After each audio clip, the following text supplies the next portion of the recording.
citer Éric Lombard, qui a eu cette formule assez forte. Il dit, la France, il n'y a pas trop d'impôts, il n'y a pas trop de fonctionnaires, il n'y a pas trop de règlements. En fait, il manque d'entrepreneurs, dit-il. Est-ce qu'on ne pourrait pas renverser la formule en disant, c'est parce qu'il y a trop de règlements, c'est parce qu'il y a trop d'impôts, trop de fiscalité, que finalement, les entrepreneurs soit ne se découvrent pas ou vont ailleurs? Oui, je vous rappelle que l'impôt sur les sociétés était à 33% en 2017, à la sortie du quinquennat de François Hollande. On l'a ramené à 25%. On a baissé les impôts de production, on a allégé le code du travail. On a fait en sorte qu'entreprendre en France devenait enfin intéressant.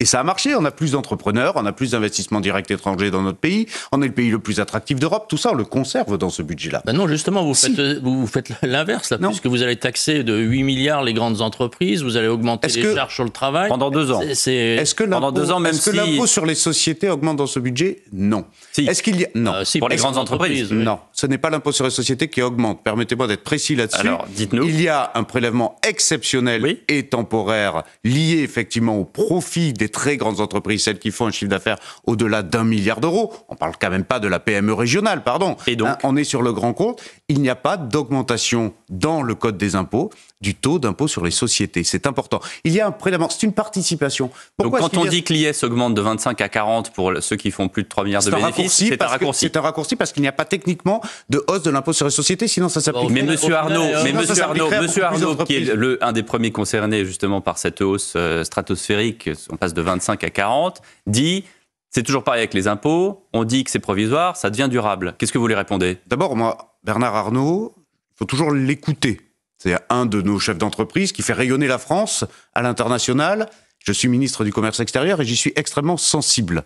Et s'il a réussi, c'est aussi parce qu'il a permis à faire grandir les multiples sociétés de son groupe, décennie après décennie. Et il emploie 160 000 personnes. Absolument, absolument. Donc moi, j'entends ce qu'il dit.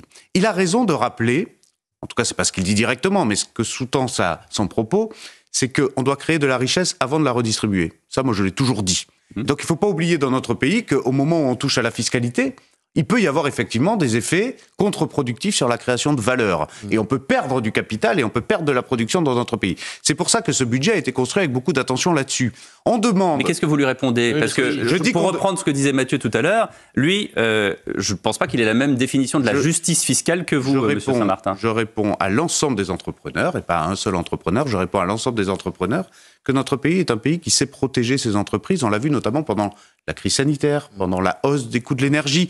Les boucliers... En taxant les plus grandes. Attendez, mais lui, attendez, les Bernard Arnault dit que vous encouragez les délocalisations. Les boucliers... C'est le contraire. Moi, je l'ai aussi entendu dire qu'il n'était pas question pour lui de délocaliser et que ça avait été très mal interprété là-dessus. Et je le crois. De toute façon, il ne peut pas délocaliser, il fait du Made in France. Et je le crois. Mais il aime la France surtout. Non, mais il fait du Made in France. À nous donc de après, l'aider à continuer. Ça peut pas être... À nous de l'aider à continuer à faire prospérer son groupe au service de l'image de la France.